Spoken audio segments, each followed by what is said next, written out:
अब इसके बाद हमें इस बटन में दोनों की फंक्शनैलिटी परफॉर्म करनी है, इंसर्ट की भी और एडिट की भी। सो मैं यहाँ से एजेक्स रिक्वेस्ट अगेन जनरेट करवा लेता हूँ, एजेक्स $.ajax, और अब मेरे पास इसकी टाइप क्या है, पोस्ट एम्प्लॉयज़, और एम्प्लॉयज़ का मेरे पास एक्शन कौन सा है, सेव एम्प्लॉय। मैं इसका एक्शन नेम ऐड करवा लेता हूँ। देन डाटा, मैं यहाँ से इस फॉर्म को, कंप्लीट फॉर्म को सेंड करना चाहता हूँ तो मैं इसकी आईडी से इसे एक्सेस कर लूँगा। और कंप्लीट फॉर्म सेंड करने के लिए हमारे पास कौन सी प्रॉपर्टी है, .serialize की, .serialize। अब ये हमारा कंप्लीट फॉर्म मेरे इस क्लाइंट साइड से सर्वर साइड पे सेंड हो जाएगा। सक्सेस एंड रिस्पॉन्स, अब हम इसे किस तरह से फर्दर डिफाइन करेंगे। मेरे पास सबसे पहले सक्सेस और एरर में मेरे पास जो भी एरर आएगा मैं इसे नोटिफ में डिस्प्ले करवा दूंगा, error.status text। अब इसके बाद फर्दर में आ जाता हूँ सक्सेस में। अब सक्सेस में मुझे आने के बाद सक्सेसफुल और वर्स्ट के सभी सिनेरियोज को हैंडल करना है। मेरे पास कौन कौन से सिनेरियोज हैं, सबसे पहले मेरे पास सिनेरियो है if response not equal to undefined. अगर तो मेरे पास रिस्पॉन्स अनडिफाइंड है तब मैं यहाँ पे क्या रिटर्न करवाऊँ, मैं यहाँ पे रिटर्न करवा लेता हूँ समथिंग वेंट रॉन्ग। ओके, अब फर्स्ट केस हमने चेक कर लिया। अब सेकंड केस क्या है, मेरे पास यहाँ से रिस्पॉन्स डॉट क्या रिटर्न हो के आ रहा है, मेरे पास यहाँ से रिटर्न हो के आ रही है जेसन रिस्पॉन्स की class response dot is success. अगर तो ट्रू है तब मैं इसका रिकॉर्ड सेव करवा सकता हूँ, अगर फॉल्स है तब मैं इसका एरर मैसेज डिस्प्ले करवा सकता हूँ। अब इसे भी मैं चेक कर लेता हूँ, रिस्पॉन्स डॉट इज सक्सेस। अगर तो इज सक्सेस ट्रू होगा तब हम क्या करेंगे, इज सक्सेस फॉल्स होगा तब हम क्या करेंगे। अगर तो इज सक्सेस फॉल्स है तब मैं यहाँ पे आने के बाद डिस्प्ले करवा लेता हूँ रिस्पॉन्स डॉट मैसेज। ओके, हमने इस केस को भी हैंडल कर लिया। अब इस सक्सेस में अगर तो ट्रू है तब हमारे पास फर्दर दो केसेस हैं, इंसर्ट और एडिट। अब किस तरह से हमें पता चलेगा, हमारे पास एक और कंडीशन है, अगर तो emp id not equal to empty है तब हमारे पास एडिट का केस है, एल्स हमारे पास इंसर्ट का केस है। अब एडिट है हम तब किस तरह से करेंगे, रिकॉर्ड अपडेट करेंगे, इंसर्ट है तब किस तरह से करेंगे।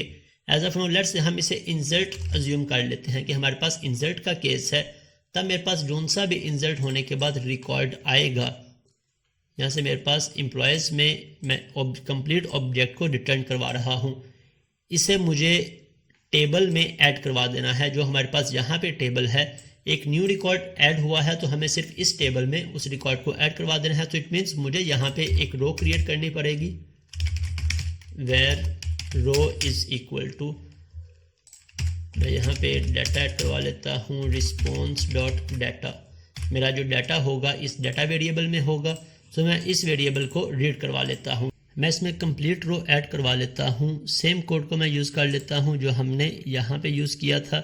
यहाँ पे हम मल्टीपल रिकॉर्ड्स को ऐड करवा रहे थे, अब हमारे पास सिंगल रो है तो हम सिंगल रो को ईजिली ऐड करवा लेते हैं। HTML की बजाय मैं इसे वेरिएबल डिक्लेयर कर लेता हूँ रो, और यहाँ से प्लस इक्वल की बजाय मुझे सिर्फ इक्वल टू चाहिए।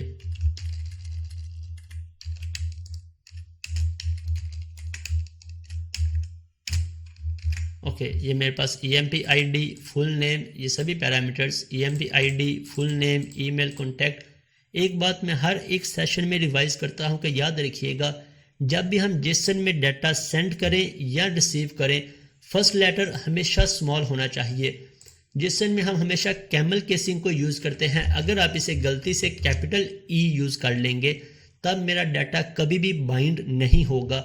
सो मोस्टली स्टूडेंट्स को ये प्रॉब्लम भी आ रही होती है, सो इसे आपने लाजमी तौर पे याद रखना है। अब ये रो ऐड होने के बाद मैं इस रो को ऐड करवा लेता हूँ, कहाँ पे, इस लिस्ट में। मेरे पास मैं इस लिस्ट में ऐड करवा लेता हूँ एम्प्लॉय लिस्ट। अब मुझे यहाँ पे HTML यूज़ नहीं करना, अगर मैं HTML करूँगा तो मेरा एग्जिस्टिंग जोन सा भी रिकॉर्ड होगा वो डिलीट हो जाएगा। मुझे यहाँ पे अपेंड यूज़ करना है ताकि एग्जिस्टिंग रिकॉर्ड के आगे मेरी ये रो ऐड हो जाए। और इसके बाद फर्दर चाहे हम रिकॉर्ड एडिट करें या रिकॉर्ड इंसर्ट करें, हमें यहाँ पे नोटिफिकेशन को डिस्प्ले करवाना है। सो अब यहाँ पे मेरे पास एरर नहीं होगा बल्कि सक्सेस होगा, और मैसेज में मैं मैसेज डिस्प्ले करवा लेता हूँ रिकॉर्ड सेव्ड सक्सेसफुली। ओके, अब यहाँ तक का प्रोसेस हम चेक कर लेते हैं। अगर मेरा इंसर्ट एज एक्सपेक्टेड वर्क कर रहा है देन हम एडिट को इम्प्लीमेंट कर लेते हैं। मैं इसमें आके यहाँ पे भी एक ब्रेक पॉइंट लगा लेता हूँ और अब इसे रन करके टेस्ट करते हैं। एम्प्लॉयज़, मैं यहाँ पे एक न्यू एम्प्लॉय ऐड करवा लेता हूँ, लेट्स से अली अहमद। अब यहाँ पे नीचे हमने हिंट दिया है कि कॉन्टैक्ट नंबर आप किस तरह से ऐड कर सकते हैं। हम कॉन्टैक्ट नंबर इंटीजर में भी यूज़र से ले सकते हैं जिसमें कोई भी डैश या कोई भी स्पेशल कैरेक्टर नहीं होगा। सेकंड वे ये है कि हम इस तरह से भी यूज़र से कॉन्टैक्ट नंबर ले सकते हैं, जो सा फॉर्मेट हमारा क्लाइंट रिक्वायर करेगा हम उस फॉर्मेट में कॉन्टैक्ट नंबर को ऐड करवा सकते हैं। देन एड्रेस और मेरा डिपार्टमेंट है IT। अब यहाँ से मैं इसे सेव पे क्लिक कर देता हूँ। मेरा रिकॉर्ड सेंड हो गया मेरे कंट्रोलर में। मॉडल में मेरे पास कंप्लीट रिकॉर्ड्स आ जाएगा, मेरा कंप्लीट रिकॉर्ड आ गया। DID भी मेरे पास आ गए, EMP ID 0 है। Then further F10 next. अब ये मेरा एक न्यू रिकॉर्ड इंसर्ट हो गया। इंसर्ट होने के बाद मेरा ये रिस्पॉन्स रिटर्न हो जाएगा, और जब रिटर्न होगा तो मेरे पास लिस्ट में डाटा बाइंड हो जाना चाहिए। अभी मेरे पास डाटा बाइंड नहीं हुआ। मैं इंस्पेक्ट को ओपन करके इसका एरर देख लेता हूँ कि इसमें क्या एरर आ रहा है। ओके, मेरे पास एक एरर आ रहा है। एरर किस चीज़ का है? I is not defined. Okay, जहाँ पे हमने डाटा बाइंड करवाया है यहाँ पे किसी जगह पे हमने I की मिस्टेक की है। अगर मैं इस पे क्लिक करता हूँ, ये मेरे पास रिस्पॉन्स ऑफ I। ओके, मेरे पास यहाँ पे रिस्पॉन्स ऑफ I नहीं है, इनफैक्ट मेरे पास यहाँ पे रिस्पॉन्स है। I हमने यूज़ किया था लूप के लिए कि first index, second index, third index होगा, तो मेरे पास I इंडेक्स को रिप्रेजेंट कर रहा था। लेकिन अब हमारे पास एक ही ऑब्जेक्ट है, सो हमें यहाँ पे रिस्पॉन्स ऑफ I को यूज़ करने की ज़रूरत नहीं है। ओके, मेरे पास रिकॉर्ड ऐड हो गया। मैं यहाँ से लेट्स से एक और रिकॉर्ड ऐड करवा लेता हूँ, जॉन।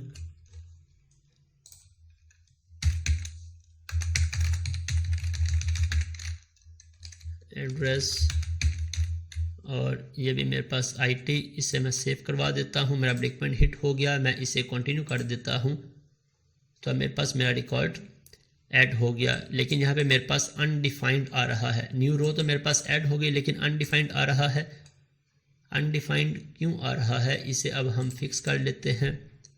रिस्पॉन्स डॉट डाटा, मेरे पास डाटा वेरिएबल है, सॉरी यहाँ से भी मुझे इस रिस्पॉन्स को डाटा कर देना है, तो अब मेरे पास एज एक्सपेक्टेड वर्क करेगा। एम्प्लॉयज़, अब मैं इसमें स्मिथ का रिकॉर्ड ऐड करवा लेता हूँ।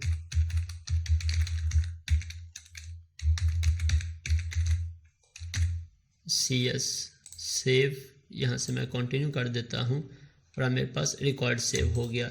अब रिकॉर्ड सेव होने के बाद मेरे पास नोटिफ आई थिंक डिस्प्ले नहीं हो रहा। मेरे पास एरर आया है, किसका? नोटिफ का। नोटिफ इज़ नॉट डिफाइंड। नोटिफ क्यों डिस्प्ले नहीं हो रहा, इसकी सिंपल सी रीज़न है, जिस तरह डिपार्टमेंट्स में मैं आ जाऊँ, हमने टॉप पे नोटिफ लाइब्रेरी को ऐड किया था। एज इट इज़ जहाँ पे भी मैं नोटिफ को ऐड करवा लेता हूँ तो अब मेरे पास नोटिफ की लाइब्रेरी डिस्प्ले हो जाएगी या नोटिफिकेशन शो हो जाएगी।